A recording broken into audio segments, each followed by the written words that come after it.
Okay, so I think I'm live already, but sometimes I know that it doesn't, start up like right away. So you might have seen me messing around a little bit. I could probably edit that out later on for the saved version.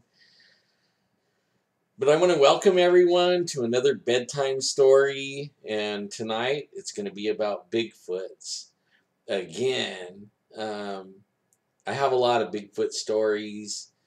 But only this time I kind of want to talk about something that really impressed me about Bigfoot. It's something like when the internet was just starting, and when you could first go search things on the internet.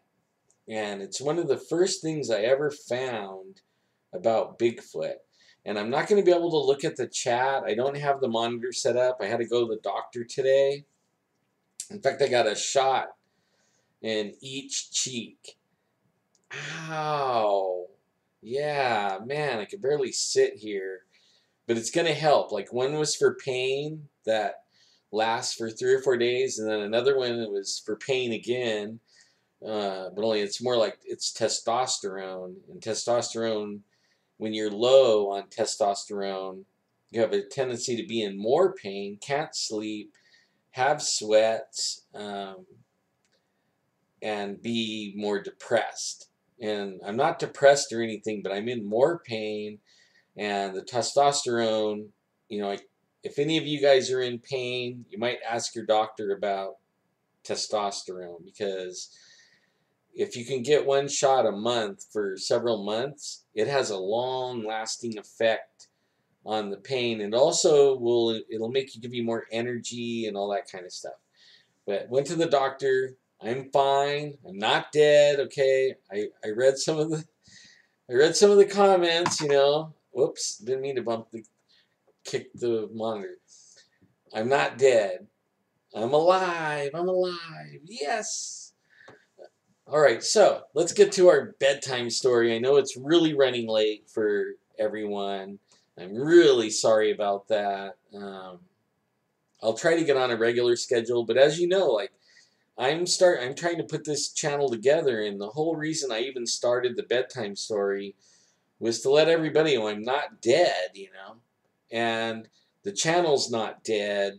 I intend to do something with the channel, and it was just a way for me to put some content on there that was at least a little bit interesting, to some people.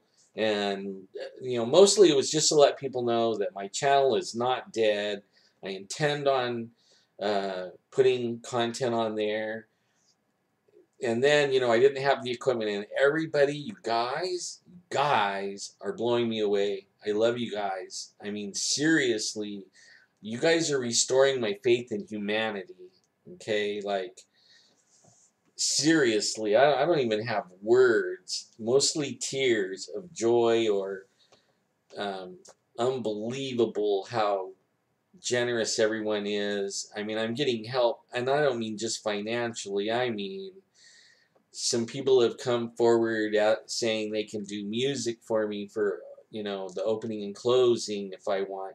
There's some artists come forward that would help me draw something so I can sell, because I don't like taking donations so much. I rather earn it, So I was thinking of merchandise, and some people came forward. I can't afford artists. I can't even draw a stick figure, but they offered their artistry skills to help me with that. And believe me, I'm not gonna take the artist, whatever they draw, and run with it and be a greedy person either. You know what I mean? They drew it, and if it makes money, I'm splitting it with them. And I'm gonna give them all the credit too. All the credit. They drew it, and hopefully they can get some more stuff that they draw, for their own merchandise. And I'll even highlight it on the show, and give everybody opportunity to buy their merchandise too. This is your channel. You have something that you want highlighted on here, let me know, man. I will highlight. You have some music that you think is really cool and you want to get it out there, I'll play the song. Okay, I mean, This is all about you guys, not me so much. It's all about, it's our channel. Let's do whatever we want with it, okay? All right, back to the Bigfoot. Okay, like back in the late 90s, and that was when I first, dial up. You guys remember dial up? The dial up, and I had dial up. I was probably the first guy around that had dial up because I'm a nerd. I take computers apart and I put them together, and so I loved computer, anything to do with it.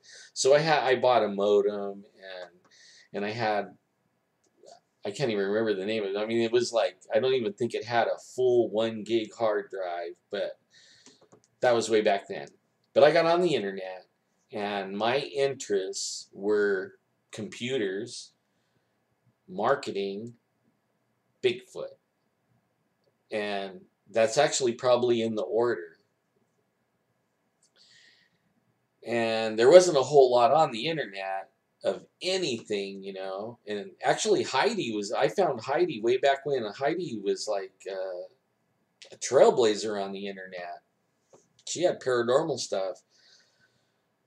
But I found these Bigfoot stories on the internet, and they talked about out here in California on some military bases, there was Bigfoots, plural, running around. Like one of the first stories I ever read was about a guard. He was out on duty at the gate, and this Bigfoot comes up on him, and he tells him to halt, and it doesn't. And then he threatens him, and then that thing runs into him like a bulldozer, and just plowed him over and knocked him out. And the next morning, when they came to do the guard change, they found him laying there still knocked out, but his gun was bent over like Superman did it, right? And that got me, like, whoa. So the military has been having run-ins with Bigfoots for a long time. So that got me searching more and more, about these Bigfoot and military. And I kept searching, and then I came across a story where the military, first they were seeing them in star scopes, okay? Like, the military had star scopes, like I wish I had one. But they were seeing them in the star scope, and then when they reported it to their superiors, they were calling them EBEs. You guys know what EBE means. Dang, man, my brain isn't working tonight. Too many shots in the butt. Something biological entity, And that's what they first thought they were. And they were told, don't tell anybody, don't put this out there, because if people find out about that there's Bigfoot running around on the base, then maybe it'll make people think that they can't secure the borders, and people will think that they can run around on the base, right? So they don't want that to get out. And then later on, they figured out that they're not EBEs, extraterrestrial biological entities. They're actually flesh and blood things running around, but only they were super duper powers. And they also realized that they could speak like mentally with people. And they would see him out on the base here and there, when they were doing their patrols. And then later, as they got better technology, there was cameras, and they started catching him on the cameras, that they had around the base for security. And at one point, there was one out there, and they were watching it with their night vision, and they called in a helicopter that was going to come land somewhere else, but they called it in. It had even better technology on the helicopter, and the helicopter stayed out a little ways, and the Bigfoot was watching the helicopter watch it. And I don't know if that's when they realized that the Bigfoot could mentally talk to him or not, but only that was in the same story. You know what I mean? Like, maybe the Bigfoot was warning, or putting out a warning, like, don't come closer or something. I don't know. But then the helicopter at some point decided it wanted to get in closer, and the Bigfoot ran around some rocks and disappeared. And then no matter what, they searched and searched for a while, and that was on the ground and with the helicopter, and they never did find out where it went. Well, on this base, they have some secret underground tunnels. Like that's a surprise. I guess back then nobody knew they had tunnels, but they also put in the cameras, and they realized that these Bigfoot had found these tunnels and were using the tunnels, and they report it to their their boss, and the boss is like, don't tell anybody, all right? They realize they're not EBEs. They're there, and they're using the base. They're actually, the Bigfoot were using the base because they don't like to be around people, and it seemed like this is what their rationale is, or the Bigfoot told them, I don't know, okay, that they're safe on the base. They won't run into people. They could like freely move around, and they weren't accosted by anyone. They wouldn't run into anyone, right? They could do whatever they wanted. And these guys they said there's actually videotape, okay, recordings of these things, but only they're all classified, and nobody's seen them since. These guys, and a lot of these stories came from the 70s, and they were barely putting them on the internet in the 90s, like 96, 97, somewhere in there, 95. And I was finding them, And then since then, somebody around 97 or 98, somebody got all the stories and interviewed some of these people, and then they put it all on one website. And I think you could still find it. I can't remember I was going to search it up and look for them, but I couldn't find them. I'm pretty sure I'm pretty close on it, on what on what happened there, because I've read them so many times. Like back in the day, there's nothing to do on the internet. I played EverQuest a lot. I actually beta tested EverQuest. And so, you read the same stuff over and over because that was the only thing on the internet to look at the time. But it really got me going. I think there was another story down in San Diego, and they called him. They called the one on the bases. They called it Yucca Man. That's what they nicknamed it, Yucca Man. And then down south, further south, this doctor bought some property out in the desert, in a box canyon, and he started having problems with them, and he was calling them Zoobies, right? So you can go on the internet and you can look up Zoobies, and you can find the stories of this doctor out there, and some of the things and the run-ins that he had with these Bigfoot that he called Zoobies. And they're real interesting, and then he had quite a few little incidences with them. And you can also type in Yucca Man, and videos and stories and everything will come up for the one the one that's in the desert. There's Bigfoot in the desert. And why I even wanted to talk about this, about them being on military bases, is that means the military's known about them for a long, long, long time, right?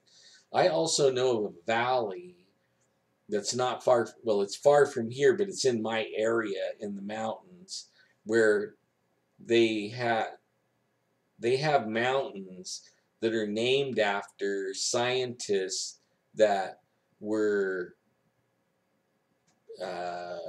what we call primate scientists or biologists, but they're named after these guys, the peaks and everything.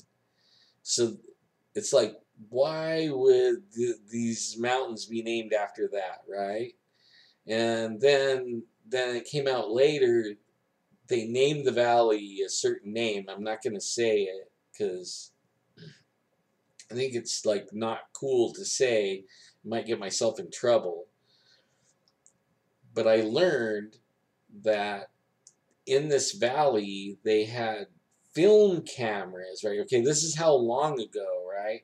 They didn't have digital cameras or analog cameras. They had film cameras out there, and they have film of Bigfoot doing daily life, fishing, eating, hunting, family things, right? Where there's the mama and the babies and the daddy, and they have clear film footage of this. And I heard it from a very, very good source, okay?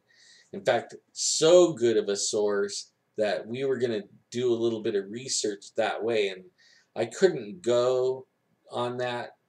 I can't hike in there anymore into this valley.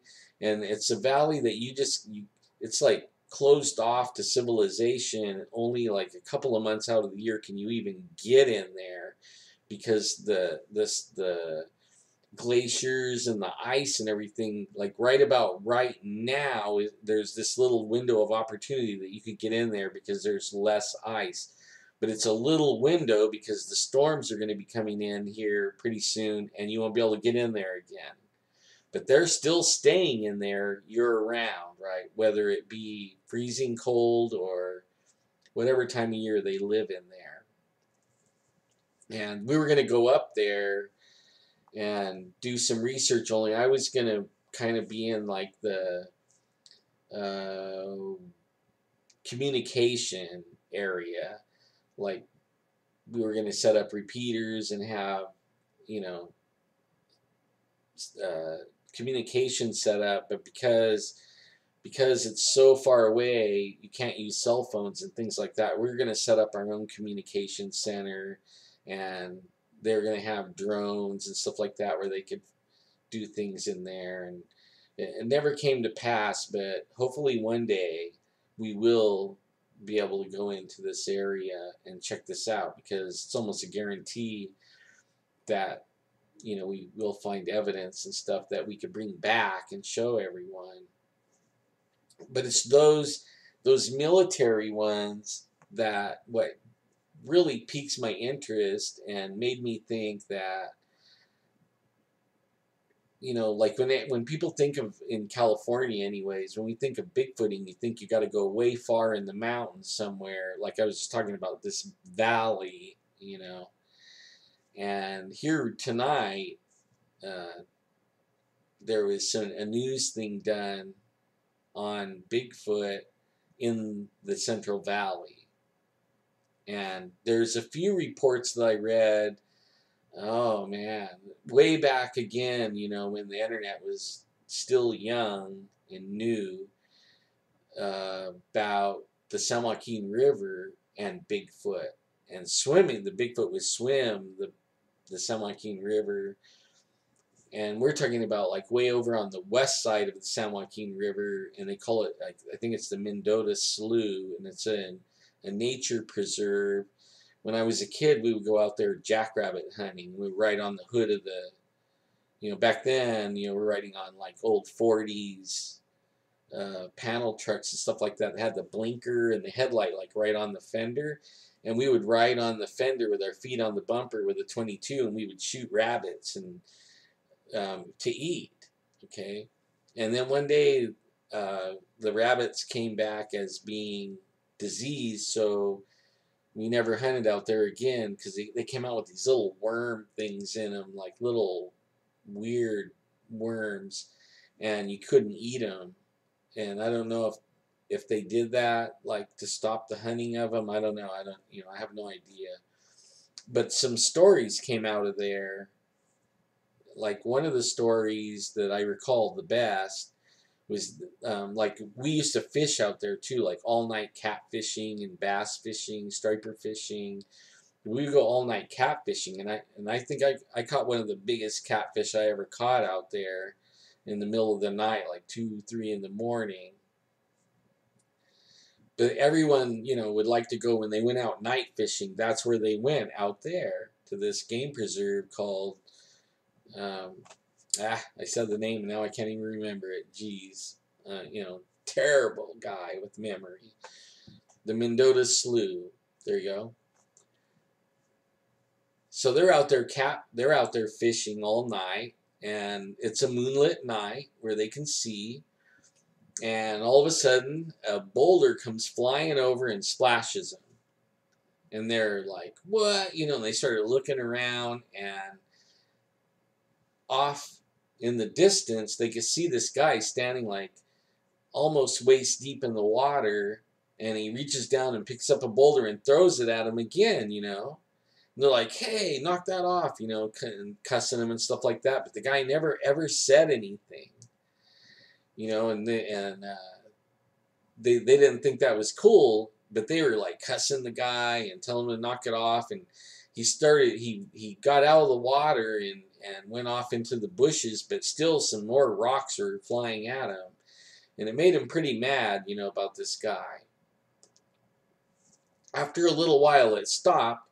They thought it was somebody, okay? They thought it was somebody. They thought it was weird, but they still thought it was somebody.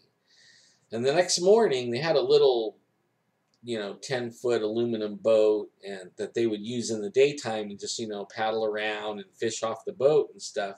But at night, they would keep it, on the shore and just sit at the shore.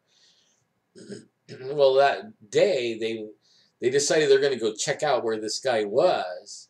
And they went over there, and one of the guys with him was like 6'6", tall guy. And they're trying to figure out exactly where this guy was standing, So when they thought they had the place, the 6'6" guy jumped in the water and went all the way under. And then they thought, oh, wait a minute. It can't be a human because they could see his waist and up, but only the 6'6" guy barely could keep his head above the water right there. So then they started thinking, wait a minute, maybe he was standing on something. So they checked the whole area to find if there was anything this thing could have been standing on, and nope, the water was 6 feet deep, over 6 feet deep. So whatever was standing there was 12 feet tall, approximately. That's what they think. And it impressed them so much that, they figured it was a Bigfoot, and they reported it. And then that put me on to, and I didn't share it with anyone, not Jeffrey, not anyone. I was doing my own thing, kind of like researching more things on the valley floor. And what was really weird is we started getting calls of people on the valley floor seeing Bigfoots. And more than one people, there was like 3 or 4 families that got a hold of us about Bigfoot and where they are and what they're running through. And we found that they like to be in the oranges, like when the oranges are being harvested, like right now. So if you live near the foothills and there's a creek running by from the foothills, like it could be just a little creek or a canal, and you live also by some oranges, keep your eyes open, okay? Like you might even walk around in the orange grove and see if you find any tracks out there. You may not, but you may also find these things because they're out there. And then I've had people tell me a long time before these people contacted us about, what in the oranges and stuff like that.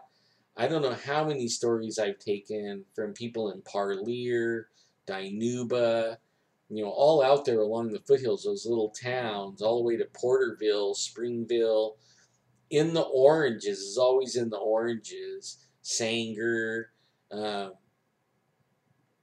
wherever usually there's a creek or the mountains are really close by, there was Bigfoots running around. in the valley, on the valley floor, on the valley floor. Okay, now the story that goes all the way out to Mendota Slough, that's like an hour and a half drive for me west. And the mountains are east of me. Okay, so that's going more towards the west, the Coast Range. And I would think they're probably in the Coast Range as well as they are in the Sierras, as well as they're in the rivers and in the creeks and in the canals of the valley. I mean, they are all over the place. These guys are everywhere. So that means like I was talking to a good friend that lives down south, and he would, he was talking about, well, I wonder if there's Bigfoots running around in San Bernardino or, up there in that area. And that's what actually brought my mind to they have bases over there, 29 Palms and stuff like that. It's south of him still, but it's in the same, not far.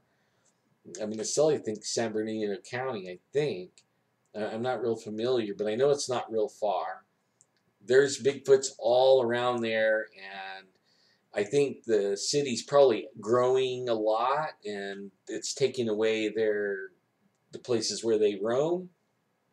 But I'm pretty sure there's lots of citrus down there, so I'm pretty sure if you live down there and you just take a little ride out in the country and find a place where a creek or a canal goes through the citrus, and follow that canal or creek, and I would bet that you might find, especially right now when it's like time for the harvest of these things, of the citrus, of the oranges and stuff, you might find your own evidence. And if you do, take a camera with you, okay, and share it with me.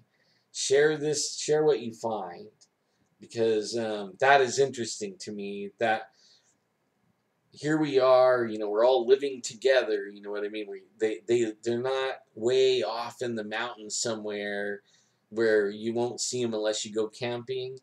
They're right around us. And like in some place like Reedley, we're finding evidence of them right in the city.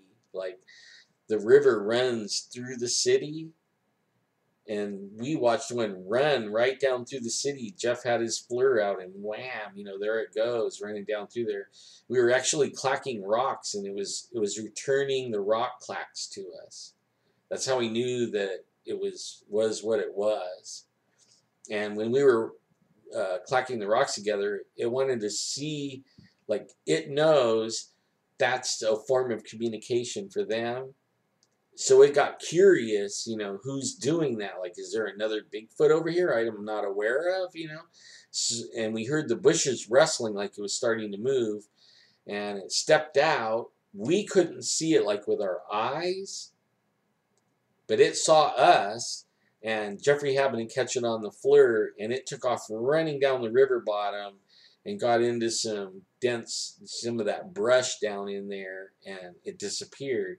But it ran, like the next morning we went out there, and it ran a good 200 yards in 4 seconds, 5 seconds. And then we were out there, and it was all sand, and I was out there walking around, and I have a hard time walking, but it was real sandy, deep sand, and I couldn't even hardly walk, and those guys weren't walking that great. And I was thinking, how could this thing run 200 yards in this real sandy sand, so fast? I mean, we were having a hard time getting around walking, let alone trying to run in it, and this thing ran through there like the wind, But the Bigfoots are out here. They're all around us. They're not far from us. They're not far from a lot of us out in California. And then that goes for all the people in the Midwest. They're also in the little bottoms and stuff like that. Like there's corn, and you have little creeks running through there and stuff like that. I would bet money they're in there, that they go through there. I bet that's their highway, their night highways, right? Any rivers, any woods, you know, that the rivers run through, or these creeks run through, and they have like bogs, boggy areas, swamps, stuff like that. I would bet money they're all in there. So like anybody could be a Bigfoot researcher right in their own backyard, basically. And this goes for the whole United States. So some people that we would think are lucky because they live in the mountains like Colorado or Oregon or Washington, you know, they live in Bigfoot world. Well, guess what? I think we all live in Bigfoot world. And that goes for the South, the southern states like North Carolina and the Carolinas. I'd say both. Florida, they got the skunk ape. I mean, think about it. Anywhere where there's wild land, water, game, cover, they're going to be there. They'll be around there. They're just going to be hiding really good. You know what I mean? Really good. Okay, like, I'm not going to stay on long. I'm really tired. A really long day. I messed with all this equipment stuff. Um, I'm going to try to get the chat on. I know I'm missing it. I hope one of you guys, you know, before I shut it off, can copy the chat and put it in there so I could read and comment and stuff, because I'm missing that part of it. It's almost like I'm running blind because I don't have the chat, you know, and you guys are having all the fun and I'm not, you know. But the next time I come on, like by tomorrow night or the next night, I will have the monitor in front of me. I will have a chat on there. So I'll have the chat running in front of me, and I will be able to I want to be able to interact with you guys because I'm missing that part, man. It feels like I'm sitting here by myself. It doesn't feel good. I want to be like hanging with my friends and stuff, and that's what I love so much about the chat is I get to hang with everyone. And so, but only I didn't want to just like leave everybody hanging tonight. And I know my buddy John, man, praying for you, buddy. I hope you get some rest tonight. I'm going to always be praying for you. We are kicking that cancer's butt, all right? It is not going to take you. We're going to pray that sucker dead in Jesus' name, okay? Now I'm going to get censored for that, but I don't care. You know what? I don't care. In Jesus' name, we command that cancer to die. It is, and anyone else that has cancer, I command all cancers to die in Jesus' name right now. Right now. Everybody agree with me, because where two or more agree in his name, it happens, all right? And don't doubt it. It happens. It happens. And we're going to kick that cancer's butt. So, John, I hope you get some sleep tonight. I hope the people in pain have less pain. I hope everybody gets a good night's sleep. I know I will, man. The doctor pumped me up pretty good with some stuff tonight. And then I haven't been sleeping too good, but these shots are going to let me sleep. Hopefully I get like 5 hours tonight instead of the 3 that I've been getting all week, 3 a night or 2 a night. So, and hopefully tomorrow night, like, no, not hopefully, I will have a chat window open and I will be hanging with you guys and chatting with you guys, because I feel like I'm running blind here and I want to interact with you. That's what makes the show so good. Or whatever. I don't even want to call it a show. I just want to call it my hangout with my friends. And maybe that's the name. The hangout with it. The hangout, right? This is the hangout. And every once in a while I'll have a bedtime stories at the hangout or something, you know, and I'll just call it that. I mean, I'm just bringing stuff up. Give me some ideas. The comments are down there. Somebody copy it, the chat, and put it in the comments. Don't forget to subscribe. Tell your friends if they're into this, if they want to be hanging out with the cool people, because I think that's what it is. We're the cool people. So tell all your friends, subscribe. I love you guys, man. I can't even say that enough. You guys are the greatest. You guys are making me believe in humanity again. And the way the news and everything's going lately, it makes you wonder, you know, what's wrong with the world. Well, you know what? I think the world's full of people like us, and they're lost, right? They need to find the hangout and get back to being real again. That's what needs to happen. We got to get real. We need to get all on the same page. We need to forget about all this negativity and everything. Maybe we could change the world. You know, who knows, right? Well, anyways, you guys, and probably talked your head off enough. I want everybody to have a really wonderful night. Remember, I love you. I'll always love you. And also, I don't care, like, if you don't like me praying for people or you don't want me to say Jesus' name or whatever, it's okay. Go ahead and put a bad comment. I learn from comments. I think that I can learn from comments, good or bad. So I'm not afraid of bad comments.